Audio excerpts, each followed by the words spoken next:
Kasi, okay. Joy, okay lang ba na ikwento mo sa amin kung paano nagsimula itong ginawa ng iyong sariling ama sa inyo? Nung gabi po, hinihintay niya lang po matulog yung kapatid ko. Tapos doon niya, hinakuhubaran. Kailan na nagsimula itong ginagawa sa inyo ng tatay mo? Nung may pasok pa po. Ngayon po lang mga 2022. Mga June, ma'am, kasi ayan Yes, po yung Nay. sabi ng kapitan po doon sa Batangas. Mhm.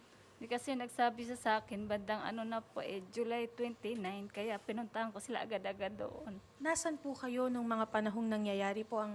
Nasa trabaho po ako, ma'am, kasi nilayo sila ng tatay nila sa akin eh. Kaya wala po akong communication sa kanila. Saan po kayo nagtatrabaho, ma'am? At saan sila namamalagi, ma'am? At saan po kayo nagtatrabaho, ma'am? Sa ano po ako nagtatrabaho? Sa may Valencia po. Dito po sa may Santolan Road. Dito sa Quezon City, ma'am? Yes po. Okay, tapos ang mga anak niyo po, ma'am, at asawa niyo po, ma'am, ay nasaan po sila? Una po kasi nasa ano sila, ma'am, nasa Payatas. Ngayon nung hindi ko na sila nakita kasi dinala na sila ng tatay niya sa Batangas. Ngayon, Nang wala pong paalam sa inyo, ma'am? wala po. Nagtatanong ako sa mga kamag-anak nila kung saan sila sa Batangas yung location kaya para mapuntahan ko po. Opo, opo. Hindi po nila sinasabi kasi okay lang daw po sila doon. Kaya nagtiwala naman po ako na okay sila. Tapos nung July 29, nag-message po to sa akin. Nire-rape daw po siya ng tatay niya. Ano po ang pagkakasabi po sa inyo ni Joy, ma'am, na siya po ay ginagawa na po ng ganyan? ng Sabi niya, kanyang tatay? Mama, pwede po tawag ka po ngayon kasi importante daw po. Di agad-agad ko rin pong kinontak sila. Ngayon, sabi ng ate doon sa Batangas na tinutuluyan niya kasi pinalayas na daw siya ni papa niya po eh. 4 na beses na daw po siyang ginagalaw ng tatay niya. Ilan po ang anak niyo, ma'am, nakasama po ngayon ni Tatay Ricardo? 2 po, ma'am. Ngayon nung 29, kinuha ko po sila. Inuwi ko po ng Iloilo. Doon po sila sa kapatid ko. Ma'am, matanong ko lang po, ito po bang si Ricardo ay may bisyo, gumagamit ng droga? Ang alam ko lang po, ma'am, umiinom siya. Pero yung may droga po, hindi ko po alam. Joy, may sinasabi ba yung tatay mo sa'yo bago gawin yon? Or lasing ba siya? Nung una po, lasing. Tapos nung pangatlo, hindi na po lasing. Nung ginawa niya ho yung pangatlo, sabi niya, alam mo naman na wala yung mama mo. Ma'am, nung mga panahon po na yun, kampante naman po kayo kasi dun sa asawa ninyo. Kaya Yes po, una po kampante ako kasi tatay niya po eh. Hindi ko po naisip na magagawa niya yan sa anak niya rin eh. May tiwala po kasi ako sa kanya kasi alam ko hindi niya kayang gawin kasi anak niya. Pero hindi ko alam na binababoy niya na po pala. Nakausap niyo na po si Ricardo, ma'am, patungkol po dito, ma'am. Hindi po kasi sabi niya doon sa tinuluyan nito sa Batangas, magdidemanda daw po siya kasi naantay niya daw po yung medical kasi wala naman daw po siyang ginagawang masama sa bata. Sabi ko, kung wala siyang ginagawang masama, bakit naman sasabihin ng bata na nire-rape siya ng tatay niya kung di niya ginawa? Joy, meron bang nangyari or na pinasok niya talaga? Pinasok niya po nung una. Okay, unang beses. Opo. Okay, so ang nangyari, Joy, 4 na beses may nangyari. Tama? Yung pangatlo, yung tatlo po sa Darili. Okay. Meron po ba kayong naging pag-uusap bakit niya nagawa ito sa sarili niyang anak, ma'am? Hindi po kami nag-uusap niyan, ma'am. Kasi pag nag-uusap kami niyan noon, nung may communication pa kami, lagi siyang nagmumura. Kaya iniiwasan ko siyang kausapin. Tapos pagkausap ko naman yung mga bata, pinagsasabihan niya ng hindi maganda na malandi daw ako, kung ano-anong paninira po ang ginagawa niya po na sinasabi niya sa mga bata. Kaya hindi ko na sila nakukontak. Kasi sinasaktan po niya eh. Pero meron bang instances na pananakit sa inyo before bago mangyari yung insidente, ma'am? Matagal na po yun yung pag nakainom siya, pinapalayas niya po kami. Kaya tinuluyan ko na lang po siya na iwalayan. So, maraming beses po kayo sinasaktan, ma'am? Hindi naman po siya totaling nananakit, ma'am. Ay, paglasing lang siya, sabihin, pinapalayas niya po kami kahit hating gabi. Kasi ma'am, may mga nagtatanong ulit no, dito sa netizens kung bakit iniwan mo daw yung bata doon sa tatay. Yes po, Oo. iniwan ko po sila kasi wala po ako mapag-iwanan sa kanila eh. Wala pa po akong trabaho noon, hindi ko sila kayang buhayin. Hindi ko alam kung saan ko sila dadalahin. Pero ma'am, base po sa kwento ni Joy sa inyo, kasi baka hindi komportable si Joy sabihin sa akin, ano po yung pagkakakwento ng bata? Ganyan nga po ma'am, ang kwento niya. At kailan po huling nangyari ma'am ang insidente po? Ang alam ko lang, ma'am, kasi nag-message siya ng July 29, nung may pasok pa daw, mga June, unang ano daw sa kanya ni Papa niya, yung pinasok daw yung ari. Tapos nung sumunod daw na araw, daliri na lang daw po. Sunod-sunod daw po yung 3 beses sa daliri. Na inaantay niya lang matulog yung lalaki kong anak, tapos ililipat niya. Tapos ayan ang gagawin niyang pagbababoy sa anak kong babae. Kailan huling nangyari yun, Joy? Hindi ko na po tanda. Hindi niya natanda, mami, kasi minsan kukwento niya, iiyak siya tapos bigla na lang siyang tatawa na parang wala lang.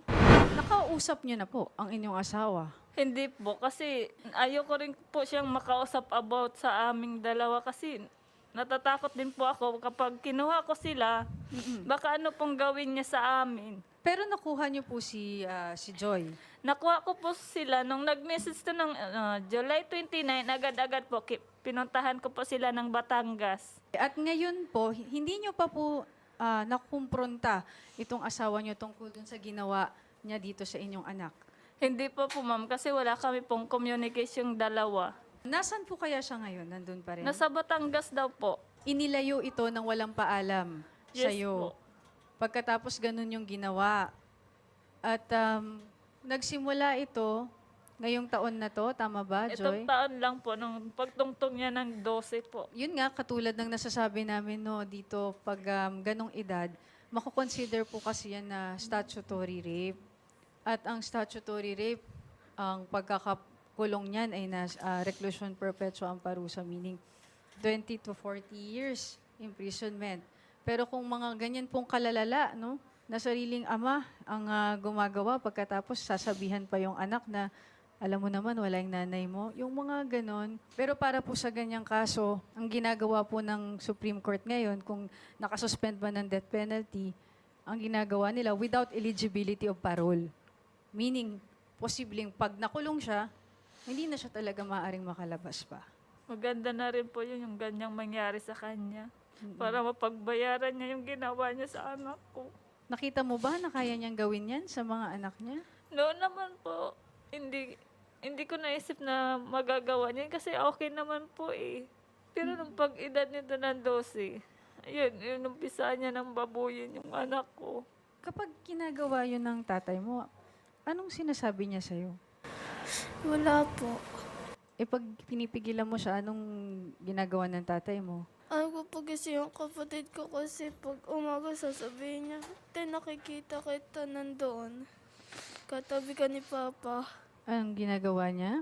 Parang nagkukunyari lang pong tulog. Nililipat niya po kasi pag tulog na yung lalaki, pag alam niyang tulog na, nilalayo niya po sa higaan nitong babae para magawa niya ng kalukuhan. Meron pa po ba siyang kapatid? Nasa payatas po sila pero wala po akong contact sa kanila, ma'am, kasi gin-block po nila ako. Yung nararanasan mo ngayon, ano yung epekto nun sa'yo? Yung pinagdaanan mo, Joy? Or si nanay na lang ang sasagot? Anong napapansin mo Minsan kay kasi Joy? ma'am, pag kinakausap ko siya, sinasabi niya sa mga kapatid ko, sinabihan ko daw siya na wala siyang kwenta. Pero hindi ko naman po sinasabi sa kanya, tapos iiyak siya. Bigla na lang minsan tatawa. Ganyan po yung nangyayari sa kanya.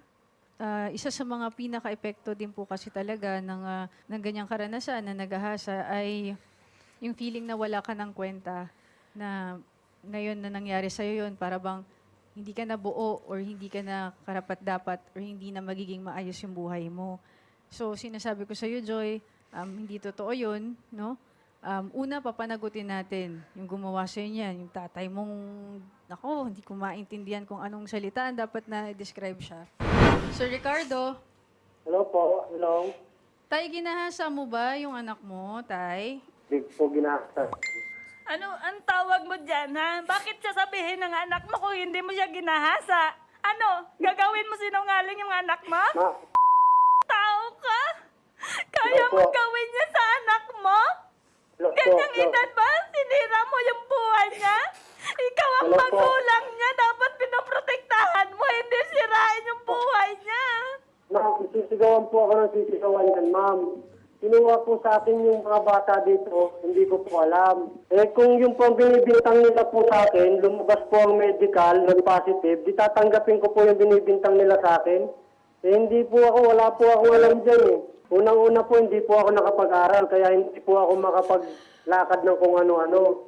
O yun Ayan po nga ma'am, po pag yung lumabas po, sinasabi niya, ma'am. Magsasampa daw po siya ng demanda laban sa amin about sa mga tumulong dito sa bata kasi hinaantay niya po yung medical kasi hindi naman daw po siya ang gumawa sa bata Alam mo, eh. Tay Ricardo, andito yung medical report ng bata, oh. opo ma'am, ano pong status ma'am? Ano pong lumabas? Nakalagay Opo. dito na meron siyang trauma to the hymen. Ibig sabihin, Opo. nagalaw yung bata. Wala po ako magagawa dyan kung yun po ang medical po, ma'am. Kasi po, basta po ako malinis po ang konsyensya ko, mag-aantay lang po ako ng husga sa akin, yun na po ang aantayin ko po. Kasi ma'am, wala rin po akong pera, hindi gagawin ko. Kaya kung ano pong husga sa akin, aantayin ko na lang po. Pero bakit niyo po nagawa yun sa sarili niyong anak? Ma'am, hindi ko po talaga ginawa yan. Gagawin mo sinungaling yung anak mo? Paano, bakit niya sasabihin yung ganyang bagay kung hindi mo ginawa? Bakit kasi kinuha mo sa akin nang hindi ko alam? Bakit Dapat hindi ko hinarap mo kukunin? muna ako. Bakit hindi ko kukunin? Hinarap- Sinasaktan mo yung mga anak ko? Binaboy mo na nga, sinasaktan mo pa? Aantayin ko na lang yung kaso mo sa akin. Kung yan talaga ang dapat para sa akin, tatanggapin ko yan. O, dapat nga At mamatay ka na eh. At least, hindi ako nakadamay ng ibang tao. Kasi kung iba pa ang tinuturo niya, baka mas lalo ang mangyayari. Kasama ang loob ko. Eh ako ang tinuturo, nagpapasalamat ako na ako ang tinuro, hindi ako nakadamay ng ibang tao. Aantayin ko lang po yan. Hindi ko po alam kung ano pong nangyari dyan. Wala po akong pinag-aralan. Hindi ko po alam ang gagawin ko. Alam mo, wag mong sabihin yan, tatay, no? Kasi ma'am, Hindi naman kasi, kailangan ma'am, po Kinuha siguro. nila sa akin yung mga bata, ma'am. Inabandonan niya yan. Kinuha niya sa akin. Inabandonan niya yan. Paano mo Halos nasabing inabandon, ha? 3 taon. Nung nasa payatas pa kayo, inuuwian ka every 3 months. Inuuwian ko yan. Sigurado ka? Ah, Teka lang, Pagtanong mo teka sa lang. mga tao ron, every Teka 3 lang. months. Ang sinabi ni nanay dito, kinuha mo ng walang paalam. Basta nasa puder Opo. mo. Ang issue dito, Opo. nasa puder mo yung bata, nagalaw yung bata, ikaw ang nagpabaya, okay?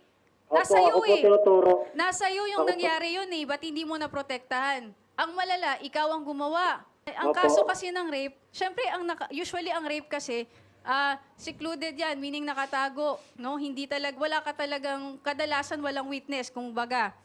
Opo. Pero hindi ibig sabihin nun, sir, na walang nakukulong sa ganong klaseng sitwasyon. Katulad Opo, ng opo. sitwasyon Alam ko naman ninyo. po yun. Dahil mas paniniwalaan ng batas ang sinasabi ng bata dahil ang mga Opo. bata, because of their innocence and immaturity, they have badges of truth, no, na tinatawag. Opo. Na wala naman Opo. sigurong batang babaeng haharap at lalabas na magsasabi na naghahasa siya kung hindi yung totoo. Much so, nasabihin niyang ginawa yun ng tatay niya. Sinampal ko po yung bunganga niya kasi sinagot-sagot ako karaan. So nananakit ka pa. Attorney, Masasabi ko sinasabunutan lang niya po daw sa anak po ko. to eh. Tapos sinasampal niya. Tapos yung lalaki, hinagis niya daw po yun. So Sige. talagang may child abuse Dagdagan mo pa. pa. Dagdagan mo pa para siguradong shoot na ako. Dagdagan mo pa. Oh, sige sir, isushoot ka talaga namin ng malinaw-linaw talaga doon sa loob. Sige po. Sige po. Bakit na magsisinungaling yung anak mo kung di mo ginawa? Di, Bakit bala na hindi kayo. ka ng Kasi anak bakit mo kung kinuha hindi mo? mo Bakit ginawa? kinuha mo sa akin? Natural, Bakit kukunin ko kinuha kahit mo sa akin na wala binababoy akong mo. alam? Ayaw mong kunin sa'yo para Bakit hindi... Pinabayaan ka na namin, nag-asawa ka na, tapos ngayon. Patunayan mo kung may asawa ako. O sige na, antayin ko na lang yung kaso mo sa akin. Uuwi na po ako ng payatas para madali po ako makita. Doon na lang po ako mag-aantay kung Kahit anong naman pinakaso saan sa akin. kasi hanapin ka namin kung mga katulad mo, hindi ka dapat talaga pakalat-kalat sa kalye, sir. Sige po, ma'am. Captain? Yes, ma'am. Magandang hapon po. Ayun. Maganda nga po na kapitan, no? Si Attorney Samperer Yes, po. po ito. Captain, Yes, po. ilalapit lang po namin itong kaso po ng isang 12 years old po na ginahasa po ng kanyang sariling ama. Iniintay na lang po namin yung bata dito para makuha na ng formal formal statement at saka document. Meron na po siyang medical legal certificate. So, ang hinihintay na lang po namin nila ay yung bata at saka yung kanyang ina. Okay, sige po. Maraming salamat Police Captain Maribel Raza ng Police Community Affairs and Development Group ng Rosario, Batangas, PNP. Kausapin po kayo ng mga staff po dun sa kabilang room para po ma-prepare po natin lahat ng mga kailangan po, ha? Sige po. Opo, para sa next step natin, nanay.